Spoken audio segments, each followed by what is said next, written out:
Created live on Fireside.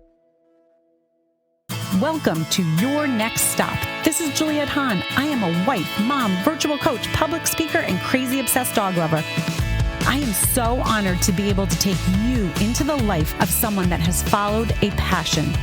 Every week, I hope you are as inspired as I am. Welcome to Your Next Stop.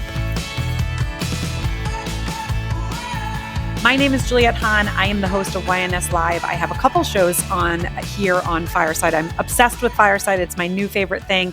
I have this show, and then I also have a show called YNSLive with NFL Thread, where Cynthia Zordich is my co-host, and we interview the women of the NFL. We're going to have some shows coming up with that. We basically just dive in, like what it is like to be a woman behind the scenes. Your husband, your boyfriend gets transferred. What does that mean for you and your family? So that's a really fun segment.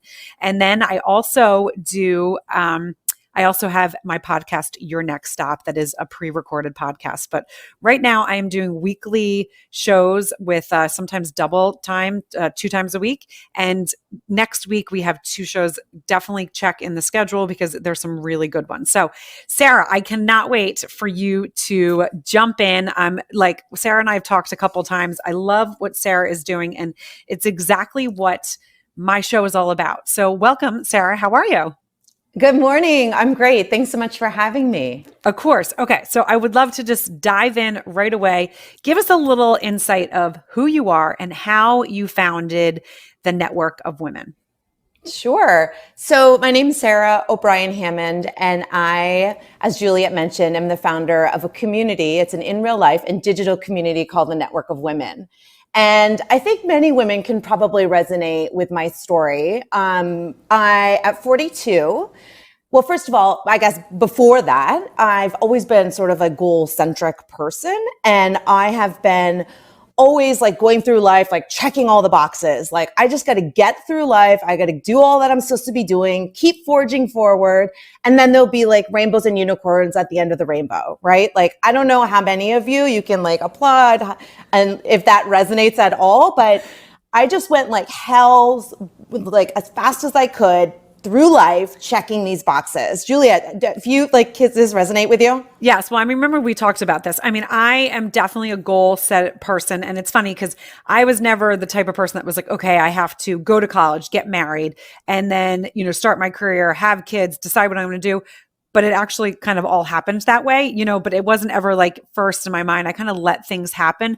But yes, talking to so many people and then having kids, like, okay, now this is what you're supposed to do. And now that we're raising kids, I love that the narrative has changed a little bit. Like, I say to my kids, I mean, I had fun in college. I would love for you to go to college, but it might not be for you. So let's think about all your options. So yeah, totally right there with you. And I would say, actually, to just piggyback off that, I never was like that girl that was dreaming of my wedding dress and was like ready to be married at like 21. Like I was like, oh, hell no. Like I've got a lot to do in this world, world domination. Like I wasn't into that, but I think society's message is really strong, right? The messaging that society gives us on, graduate from college, like a 4-year college, like this like very traditional path, like graduate college. I moved to New York City. I got a job. I made money. I found a partner. And again, like it wasn't like I was like, that was the path, but the messages are strong and they're real. And I mean, anybody who's single, and I have a lot of single girlfriends, are like, yeah, it sucks because I'm not only lonely, but I'm also have this messaging that's like something's wrong with you because maybe you're not partnered off. And it's like so insane. Yeah, I'm going to interrupt you really quickly. So do you feel, because when I went to college in New Jersey. I played 2 sports. I played field hockey and lacrosse, and literally I want to say so many of my teammates, right as literally that year that we graduated, they were all getting married. And I was like, oh no. I was like, I've got some oats to sow and I'm moving to New York City and I'm going to have some fun. I am not getting married right yet. And I think I was so surprised they had kids right away. And I was like, this is insane to me. Like we're early 20s. I don't want this.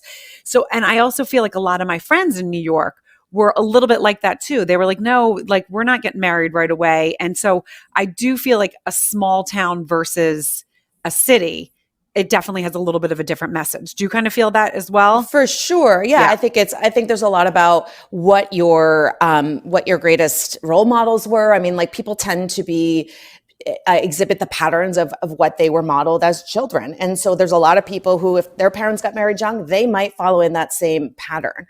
But yes, I moved from Vermont to New York City. And so I knew that I wanted a different path. But I will tell you that I quickly got into that New York City groove of like finding a partner, getting married, making more money, having kid number one, buying an apartment, having kid number two, having all these things, and you're like busy checking it off. And quite frankly, like, I think life just gets crazy that there wasn't much like reflection or thought into like direction. I was just like trying to get by. And I think, again, many people could probably relate. Like I was just trying to survive. And again, a message I really want to stress to my children. I don't want them to live the life that and the path that I necessarily took. And really, I went through this strong go, go, go. I do Ironmans for fun. Like, I mean, I'm crazy. And I just completed my 4th a week ago in Wisconsin. And I'm like, a crazy person still, but I'm working on that. But at 42, I sort of hit a wall and I stopped and was like, where am I going? And Juliet, it was probably the first time in my life that I stopped and reflected. And that might blow people's minds because I think we're in a mindfulness world. I think. Well, I was going to say, so I mean, I do also, so, and you might laugh at me and be like, yes or no. Would you consider yourself type A? Oh, hell yes. Okay. Well, I was assuming, but yeah. But sometimes people, and I think being type A, I think it's a wonderful thing, but then it also can be a curse. I wouldn't call myself type A. I feel like I'm never like that. It's funny. I never fit into a one category. I'm always like on the fence on both. And so I am very much like that. So I feel like, right, for type A, it is very much like that, right? You just go, go, go, go. And, and you don't stop. And then all of a sudden it's like, whoa, like either something happens or you just reflect. I actually tell people all the time, and this is like where I'm like, no, I'm not type A in this sense is, I think it's so important to pause and listen because life is teaching you lessons all along the road. And when you're just going, you're missing things. You're letting life pass you by. And it's so important just to stop and be like, okay, what lesson am I learning today? That's why like every morning I walk my dogs because I'm like, okay, this is what's going to, there's going to be lessons out here that I'm learning or I'm able to kind of calm my brain. But yes, it does take practice, right? For anyone, I think. So yeah, continue. For sure. And I would say that I too am fluid with that. I would say I'm a recovering type A. I'm working on, continuing to not be that way. And I wish that I had more pauses throughout my life. And that's something like certainly with my children, if someone told me that I'd be carrying crystals and have essential oils and salt lamps all throughout my apartment, I'd be like, you are talking clearly about somebody else. But like, I can't get enough of that stuff. And I see my daughters, they're like literally taking a moment, meditating. Certainly they're not like, consistently meditating, but it's nice to see them taking a moment and having those tools that I definitely didn't have. And also like they're into crystals and what it represents. And I'm like, even if a crystal reminds them to stop and be grounded in themselves for a minute, that's a success because that's not a tool that I necessarily had growing up and into my adulthood. And so at 42, I sort of hit a wall where I was just like, wow, like I stopped and I had no idea where I was going. And I had all these things, right? I had assumed all this success and wealth and all these different things. And I had a beautiful life. But honestly, Juliet, like I didn't know what I wanted. Like I didn't know what fueled me. Like I didn't know what gave me purpose and fulfillment. And I recognize those are big questions. Like if someone asks you like, what's your purpose? I think people need a minute. But I didn't even have an idea of what my purpose on this planet was. And so I had a real awakening at 42, and it included a lot of healers and therapists and coaches. And that's where I started like, really diving into all these different modalities and different healing avenues. And also started talking with other women that were like, me too. Like, I feel like I'm rushing through life. I feel like I'm putting myself last. I feel like I need to lead a selfless life, which means without self, mind you. And I'm like, no, like this is not okay. Like we need to take care of ourselves. We need to make sure that we're tended to, that we're reflecting on where we need to be, and that we're in touch with that. And I was fully not. So like at 42, I had all these things. And on the outside, people would probably assume that I was totally in touch with myself and knew what I wanted and where I was going and had a really clear roadmap in getting there. But I literally had no idea.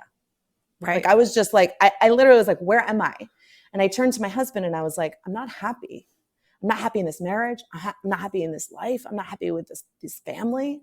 But it had nothing to do with that. That was a pure case of displacement. It was just that I didn't know. And like, you just lash out to whatever's the closest, right? And I was like, all I know is this isn't what I want. And so I knew that I had to really seek out, educate myself, put myself in environments where I could learn, where I could be around other women that were supporting each other, and where I could gain the resources professionally and personally to thrive. And so I was like, I'll go find it. I'll go find that community. And I couldn't find it. Right. Well, and so I think, you touched on so many important things. So you were like, I'm not happy in this like life right now. You obviously were you still in love with your husband? Like, was there, yes. And you guys are still together, right? Yes. Yes. Yeah. So it wasn't like, okay, it was like you married the wrong person, no, it was that you actually were like, whoa, I need to stop. I need something for myself. And that's what I want everyone to hear right now. Anyone that's listening on any of the other apps, that's something that's so important because and I think that's sometimes why divorce rates though go high because someone just assumes, oh, it's the other person, right? It's the other person. Yes, of course. And sometimes, yes, a lot of times it is the other person, but there's times where it's not. It's really that everything you just said is that you're not happy with yourself. And so the other thing I say all the time is like, if you're feeling unsettled in life, right? There's times where like certain days you feel unsettled, but if you, the majority of the time, wake up and you feel unsettled, it's because you're not doing what you are meant to be doing. And that is so important. And I cannot stress that enough. So I love that yourself, you were like, pause, right? You're like, I need to stop and I need to do work on myself before I place the blame on others. So, I really applaud you. And that's one of the reasons when we first talked, I think we Zoomed for like 5 minutes and I was like, oh, I absolutely adore you. Yep. Yeah, it was very I agree. Like, I think that there's a lot of external, we look for external validation or external reasons that we're not happy versus actually being connected to ourselves. Again, that's pausing, that's stopping. That's literally carving out time where you're not doing anything. You're not scrolling. You're not creating a to-do list. You're just being still with yourself. Yes. And I would ask any woman out there, how often do you do that? And unfortunately, especially, moms, especially women who are holding down the house, have jobs, inside the house, outside the house, have all these other responsibilities. And it's, excuse me, not just moms, but I'm just saying as a mom, Juliet's a mom too. We could both kind of understand this, is that it's a lot. And it's really important to carve out that time because for me, yeah, Juliet, I just celebrated 15 years of marriage with my husband. It could have easily been a situation where I was totally put the blame on that. And then what a disservice, because I would have never gotten to the real issue of what the problem was, which is just a pure disconnect with myself and really figuring out what does Sarah need? And I think for me, that's something that I've taken from that experience. Besides, of course, launching the network of women, but was every day is what do I need? What do I actually need? And even before I get out of bed or even during the day, I sort of stop and will ask myself, because it's everybody needs so much from me. My daughters need so much from me. My husband needs so much from me. The people I manage at work need so much from me. My community needs so much from me. My dog needs so much from me. And I'm it's a lot. And I'm no, I'm sorry. Pause, people, everyone around me, because I need to ask what I need. Yeah. And it's not selfish. It's so detrimental to your happiness and your success overall. Well, and that's the thing. And that's the other thing is I think us as women, and I really believe it's gotten better. I mean, I really think generations before it was like, you can do it all, right? I mean, I remember, and I've told this, anyone that knows me, I've told this story to before. So when I had my first child, I lived in New York City, and I was speaking to a nanny. We were out at our beach house, and my husband's like, whatever you want to do. If you want to go back to work, I support you. If you want to stay home, I support you. And we were fortunate enough that his salary, I could have done that. And I remember thinking in my head, all I want to do is stay home with this child. But does that make me less than? And I have never thought that, because I am like I'm a very confident person, and I've always been very in touch with who I am and what my needs are. I was born that way. I have to say I'm very good at that. But I remember I was talking to my sister, and I was on the deck, and I had my son on sitting with my back against the chair, and he was like on my legs, so he's facing me, and he's just giggling and laughing. And I was in tears. And she had a son literally our kids were born a week apart. She worked in corporate real estate, and I worked in alternative advertising. I was literally on the road 5 days a week. It was insane. My hours are insane. And she was able to go back to the office 1 day a week. And I would not, I probably could have went back 3 days a week, but it would have been really, really tough. And she said to me, well, what will make you a better mom and wife? And I didn't even stop. I didn't even pause. I said, oh, staying home. And she goes, well, you just answered your question. I said, I did. I go, oh my God, I'm talking to nannies. I'm doing all this because my mom was a single mom after raising 5 kids. And all she kept saying is just make sure you don't stop, don't give up yourself. And she's like, I never regret the times that I gave up myself. She goes, but I don't want that for you guys. I want you guys to be able to have it all, right? Have it all and do it all. And I remember being like, if I went back to work, first of all, I would do everything 50%. And my husband probably would get 25% of me. He would have really been the one that was screwed. My kids, my dog, work, everything would have gotten 50%. And I really just stopped, and I was like, that's what I want to do. And then later in life, when the kids got older, is when I reinvented myself, right? Because then it was a time where I was like, okay, now I can do it. So I really believe that us women can have it all, but just not at the same time. And I really believe that that narrative has gotten better. But it's still when you were 15 years ago, right? It was like, this is what I'm meant to do. This is what I'm meant to do. And some women know right away that they will be a better mom by going back to the office, right? They know that. But for me, I knew I was not going to be a better mom. I would have been literally a lunatic. Yeah, I think that social constructs are pretty strong. And I think that it's a hard thing. I think women really struggle still to this day of being a stay-at-home mom and feeling, is that enough? And it's oh my goodness, that is more than enough. But again, we need the world to recognize that. But more importantly, we need to just support whatever your decision is. And so I think the network of women is really just about that, to be honest with you. We have women that, as I mentioned, we're a digital and in real life community. And we have women all over the world. We have women who are single. We have women who are married. We have women who are working. We have women who are not. We have women who are reinventing themselves. We have women with kids, not kids.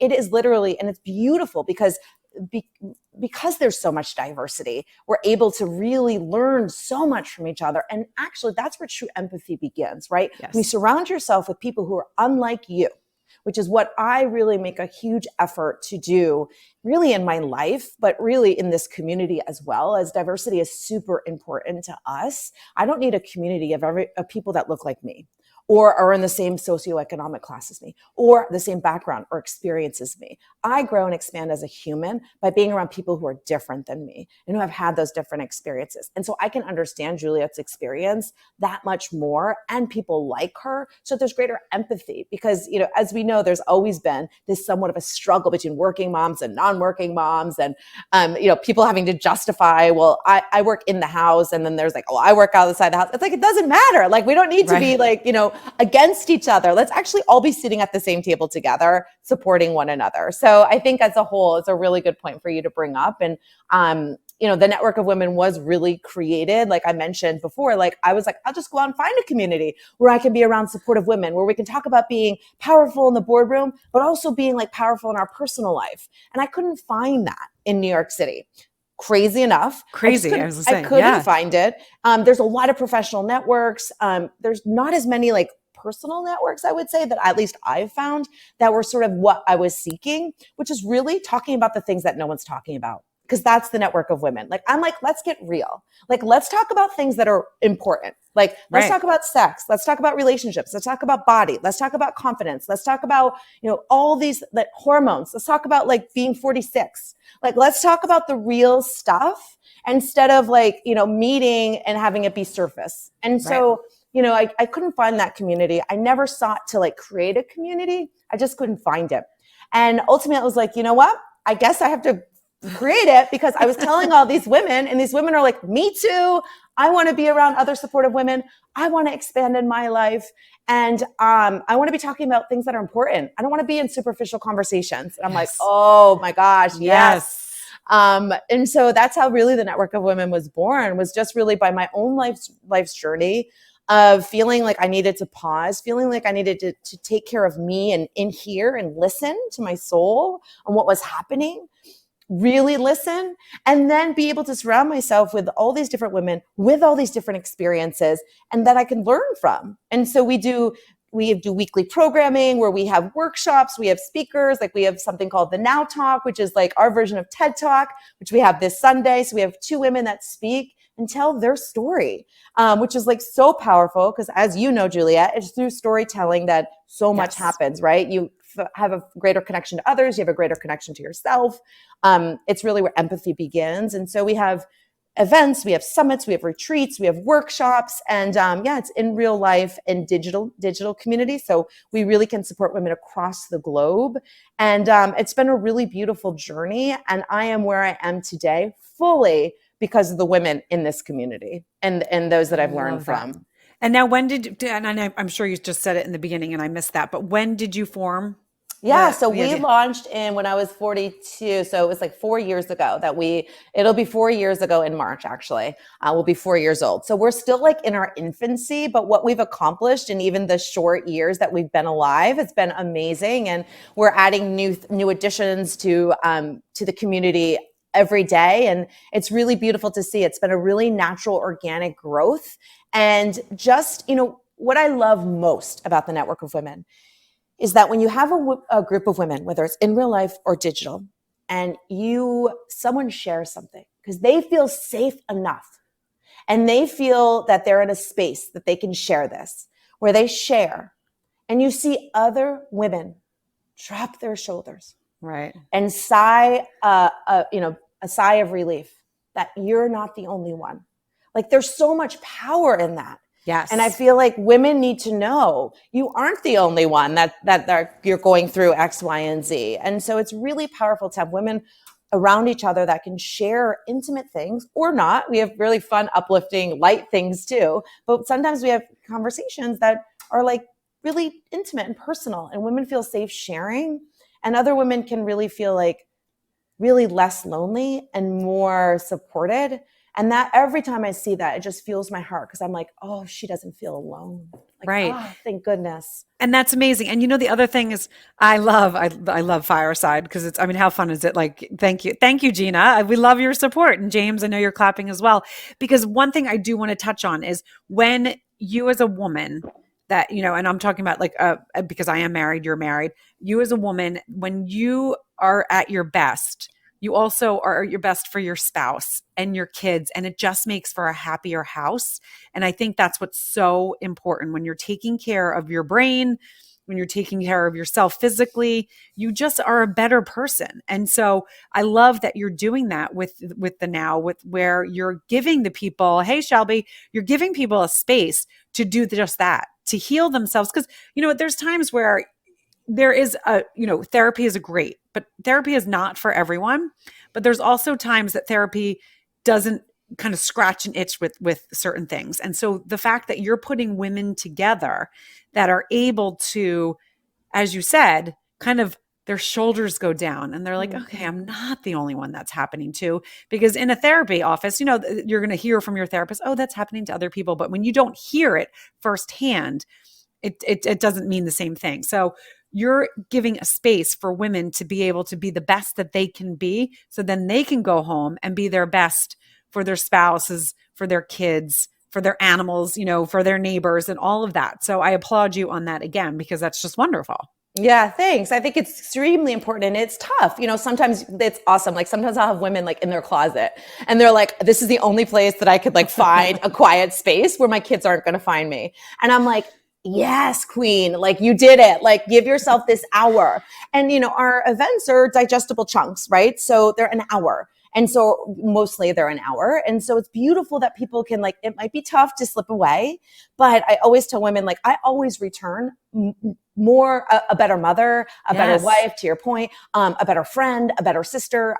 I'm better because I've allowed myself, I've filled my cup, which all women should be doing, filling their cup first, put on your face mask first. There's a reason they tell us that on the plane. Yes. You are only as good to others as you are to yourself. Put on that mask first, and then you can then be for everybody else. But I think it's really important to make that time. And for me, I really make it a priority. I have a Google Calendar, as many people do, and it's a family calendar. My kids know when I'm unavailable. And I also love that I'm modeling to them. I was just going to say that. I'm going away. I told you I went to West Hampton for a total me weekend, and it was amazing. My friends were like, can we go? I'm like, no, it's for me. I'm going alone. And I went to this weekend. I did a total silent retreat. I only talked to people and I had to order food. And I just was by myself, and it was so good. And I missed my family, which was a good thing, because you should miss them once in a while. You should be away from them enough that you miss them. Yes. And so it gave me this renewed sense of being. And that's what I like to think all the Now events are. It's this renewed sense of you, so that you can go into the world, in whatever world you're re-entering, better, and maybe more connected, and maybe feeling more supported than you did before you entered. And that is our hope in all that we do at the Network of Women. Which I love. And again, I think it's so important, because and as you said, you went searching for it. And yes, there are, and I forget, I was somewhere where someone was saying there's, tons of networking, groups, there's tons of this, there's tons of that, but sometimes there's not ones that combined it all, right? So you're a part of 6 different groups, right? But right. Yeah. And I like to marry, that's what I say the Network of Women is. It's a marriage of the personal and professional. So it's yes, let's talk about being a baller in the boardroom. Yes, I want to make money. I want to make lots of money. I want to be the top of my game in my professional life. But I also want to be a great wife, and I want to have great sex, and I want to look good. I mean, let's be honest. I think people want that. And so I'll be really honest and vulnerable and show my whole self. And in doing so, it allows somebody else to show their whole self. Yes. And so, it's powerful. And it's back to what we were saying before. It's if I have to have another superficial conversation, I just, now that I'm in my 40s, I'm done. I'm just kind of if I can't actually go deep with you. And I think Juliet, when we met, I was I go deep quick. I'm I did too. People think I'm a lawyer because I ask so many questions. I'm so tell me about this. Where are you in birth order? And, where, blah, blah, blah, blah. People are just where are these questions coming from? Because I love to get the whole of that person. And I think people don't ask enough questions, I don't think. They know. And I mean, I love that you just said that, because that is obviously why I love doing what I do, because I love asking questions. I love being curious. I love getting into, and it doesn't always have to be super deep where someone's like, oh, what is she going to ask me? I'm going to be uncomfortable. I don't, I just love just to get to know the person. So I absolutely, and the thing, what you said about storytelling is I've been talking about this more and more, because everyone has a story. Every single person has a story, and every single person, man, woman, can help someone else. And it's so important to know how to tell your story, because there's so many people that don't know how to tell their story. Yes, in business, personal branding, it's really important that you know it, but even just the mom that's home, right? Because it's really important that your family knows, okay, mom is this way because of X, Y, and Z, because of her story. So I also love that you said that, because it is an important thing. Storytelling is, to me, one of the most important things in this world. And not enough people know how to tell their story, and not enough people know the importance of telling their story. Yeah, it's a really good point. We just actually had Deborah Driscoll, who's a member of the Now speak. She works with a company called Fearless Communicators, and she really works with women to craft their story so that it has impact. And she did an event on how to tell a story and like this neuroscience of like, how the dopamine reacts and how to get the dopamine levels up when you're telling a story. And it was actually like really fascinating. But also I found that like many people are keeping their story inside because they don't know how to share it.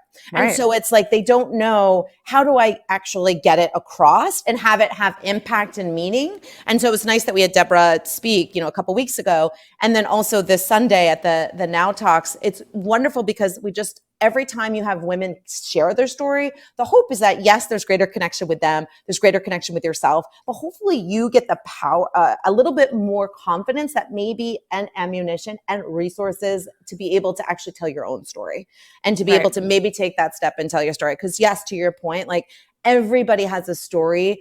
And it's so important that we listen to each other's stories. And that's why I ask so many questions, because I'm getting to know their story. Because some people aren't as forthcoming in sharing it. And so you have to sort of like ask questions. And I think we live in a world where many people like to talk about themselves. And so it's rare that you get to a conversation with someone where they're like, so tell me more about this. Or tell me more about that.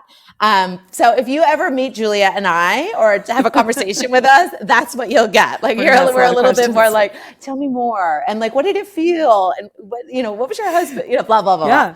Well, no. So that's the other thing I want to touch on, and then I have a few questions for you. Sure. But so I love when you said your daughters are watching you, right? And they're seeing, look what mom's doing.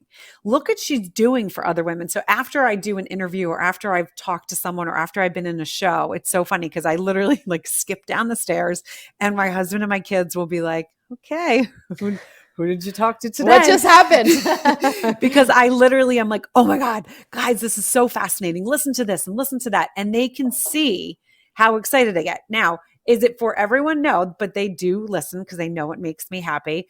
And sometimes they're like, wow, wait, mom, I want to know more about X, Y, and Z. And it's just really cool for them to see, okay, I see when mom is in a really good place, right? And obviously we talk a lot in my house, and I have 2 boys and a daughter, and not all of them love to communicate, especially because I have a bunch of teenagers. And my husband is definitely more of a reserved guy. But they also know that it's important to me. Right. And they know when they see me skipping down the stairs, it's because I've had a really great conversation and I really connected with someone. And so for them to see that, it's just, without even having to say words to them, they can see my persona. Right.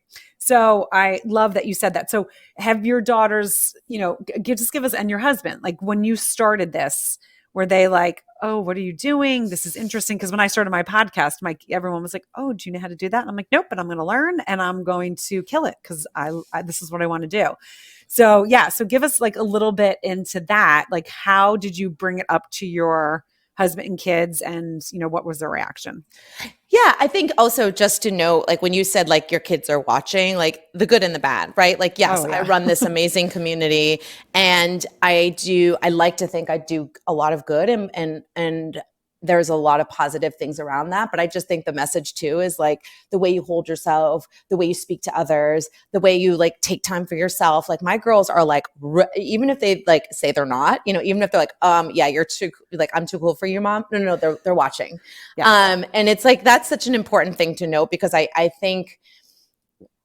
just think sometimes that gets missed, right? Like we're just busy, and we're not thinking they're watching, or we're not thinking, and it's like, no, they're more present than we ever think they are. It's like that time when you're like, will you just listen to me? Oh, they're always listening. And the times that you actually don't want them to be listening. Right. Yeah. Like the time when you have like the 3 glasses of wine and you're like, God damn it, or 4 glasses of wine. And you're like, okay, just don't watch now. Go away. Yeah. Come back tomorrow. But yeah, I think it's really important. My kids, when I started this, they were at the launch. They came to the launch party. It was really great. Like I really integrate them a lot. So they were there just at the beginning. They greeted people. They gave name tags out. Like I just integrated them. I made them like really part of the process, which is sort of like my husband and I's sort of MO as a whole, is that we really just want to integrate them into our life as much as possible. Like when we had kids, we were like, our lives are not going to be around them, they're going to be integrated into our life. And so they were from the get-go, like super involved.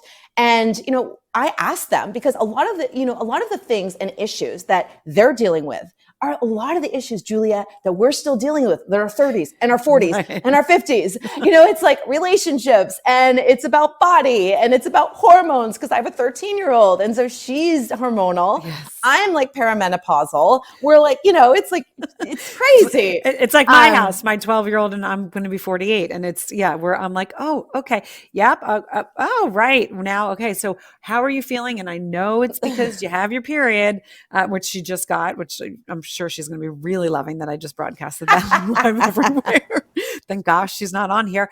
But it's an interesting dynamic. So, continue, but yes. Yes. So anyways, I very much speak to them about the programming, and I do retreats. We have a retreat coming up November 5th. And so they're like, what are you doing in the retreat? And, they're very much involved, and I show them pictures, and I ask them what would you want it? What do you think a kind of cool icebreaker would be? And so I learn from them constantly. We made these little warm fuzzies. They're basically yarn, oh my gosh, what do you call them? Pom-poms. Oh, yeah. And so we used them at our last summit in some kind of opening ceremony that we did. And the girls made the pom-poms with me. And so it was really just integrating them. We're also doing an event in a couple weeks on inclusive language, and just really talking about gender. And my daughter's in this diversity alliance at school, where they are in the LGBTQIA group as well. And so as an ally. And so, it's really great to hear from her. I was like, what do you think we should call this event? And so I really try to integrate them as much as possible. And I see the benefit of that. My girls carry crystals. And I think that's cool. I love that one of them was like, can we go to the crystal store and buy a crystal for my girlfriend's birthday? I'm like, yes. I don't try to show that excitement, but inside I'm yes. They're hearing it. They're hearing the things you want them to hear. So they're very much involved in the network of women in a variety of different capacities. And they'll be working for me soon enough. Right. Well, that's the thing. That's what's exciting when you create something and you see where, okay, you know what, my kids can actually get involved in this. And if they want, I'm going to make it big enough that they can be a part of it, which is super cool. And so also, because, I'm sure when you're starting something, there's also the thought in the kid's mind, okay, is that going to take mom away from me? Is it going to, give her less time? So I love that you're integrating in, with them as much as they can do. So my next question for you is, and I'm sure you've gotten this a lot, but was the pandemic good, or was the pandemic bad for the network of women? Yeah, great question. It was amazingly good for the network of women. People were really craving community. People were isolated. They were alone. They were afraid. There were so many different emotions, and we were all going through it together. Right. So it's one of the only things in the world where we were all impacted by this, and very differently, right? We all were impacted in different capacities, but it was globally we could all relate to this.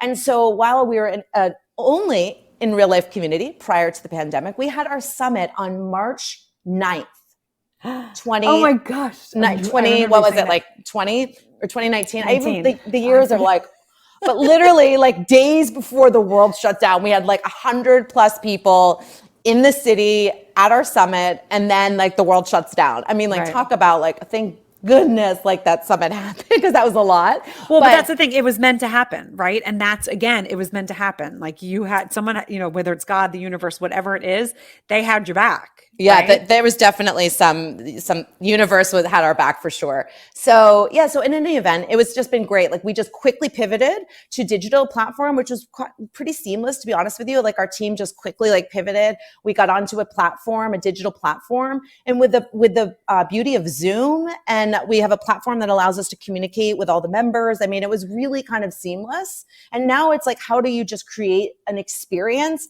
that mirrors an in real life, so that people can walk away with as impactful as an in real life experience, but a Zoom experience. And so, and as we re-enter post-pandemic world, which we're not there yet, but as we re-enter, there'll be a combination of in real life and continue to do virtual events just because of our reach now. We have people in Europe, we have people in Canada, we have people all across the US. Right. So it's a real beautiful thing that transpired after something so horrible.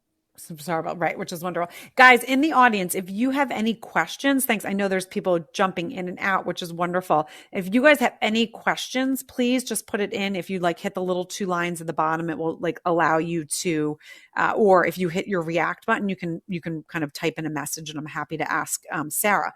So Sarah, I mean, that is right. So now when the pandemic is we're on the other side of it, you'll be able to kind of integrate both aspects, which is just going to help you grow even more. It gets your message out even more. So I love that. So I want to bring it back, and I know it's going to be hard to pick one. So maybe like a few moments when you realized, yes, I've got something good. Like I am doing something really good. Can you kind of bring us to that? And I'm sure you're going to have to think for a second. Yeah. Yeah. I think that there are emails that I get. There are texts that I get, and it can be a thank you for holding this space. Thank you for talking about something that's so important to me. Thank you for hearing me and valuing me. I get these emails, and every single one of them is my motivation to keep forging forward. And right. It's like, sometimes I'll have an event and maybe there'll be like 5 people that might show up for whatever reason, right? Like there'll be 5 people. And someone might look at that as like, you have 100+ members. Why are there 5 people showing up?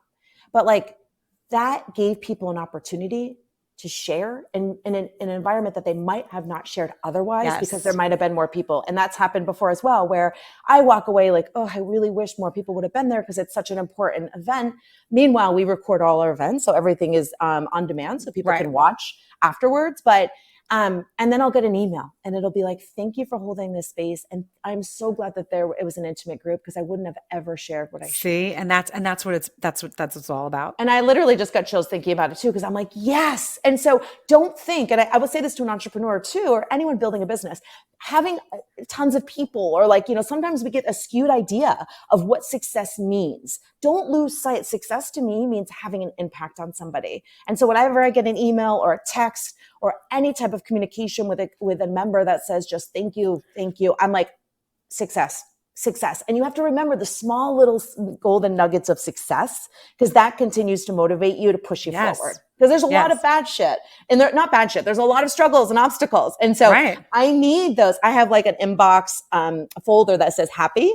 And so I drag all of those into my happy folder. And so when I'm having a shitty day, I go to my happy place, which is my happy folder. And I read through, and it reminds me why I do the work I do. I love that. So Shelby McKee, who's in the audience, who actually was just on Fireside last week, she and her sister Christy created this amazing, you'll have to look, it's called Key Socks. They're socks that you wear like when it's like a little bit cold, but you like they're the no-show, but you like want your cute flats, but it's it's like a little bit in the weather that we're getting, and you're still warm and you can still wear your cute flats or sneakers. They have this whole line, so it's called Key Socks. I'll put you in touch. Genius. Yeah, it's amazing. So Shelby said, I love the idea of just helping one at a time, not a big audience. And it's true, right? It's one at a time. So thanks, Shelby, for letting us know that, because it's true. So I know we have like 2 more minutes. So I just also want you to shout out where, and you guys, you could see the fortune cookie, but just in case you're driving, I don't want you stopping and writing things down, because I do all of this when I a lot of times listen to these kind of things when I'm driving, and it's like, wait, they're talking about something I can't see, and I don't want anyone getting into accidents. So can you share with everyone where they can find you? Absolutely. So we're on Instagram at TheNowNYC. You can message me through Instagram. You can basically get to the world on Instagram. Yes. But you can also find us at www.TheNowNYC. You can email. You can always reach out to me directly at Sarah@TheNowNYC. So multiple ways to reach out to us. We have a lot of upcoming public events to all women who identify women identifying folk. So anybody who is interested in checking out The Now, seeing what this is all about, come join us. We'd love to share this beautiful community with you. Okay, awesome. And so I just want to thank you, but I'm going to end with this question. And it might, if you have to think about it, we can always let them know later. But who is someone right now that you, like a speaker or, someone in out there that you are like, I really want them to hold an event for you, or be at the event, or be at something that you're doing, or be a guest speaker, someone that you have on a list that you're like, that's the person? Yeah, I think that I would love to do a fireside chat with Glennon Doyle, Oprah Winfrey, Abby Wambach, and Michelle Obama. That would be kind of a cool crew. Don't Love you guys that. think? Would be Like, that'd be a good crew to get together. And Yes. I think they would be really cool with going deep and being into the conversations and the topics that we talk about at the Now. So that would be my crew, like goal crew. Yeah. If I could. I love it. All right. Well, guys, you have been great. Thank you, everyone that's in the audience right now. Gina, Shelby, James, and I know we've had people jumping in and out, and I know there's people listening on all the other platforms. So thank you. Thank you.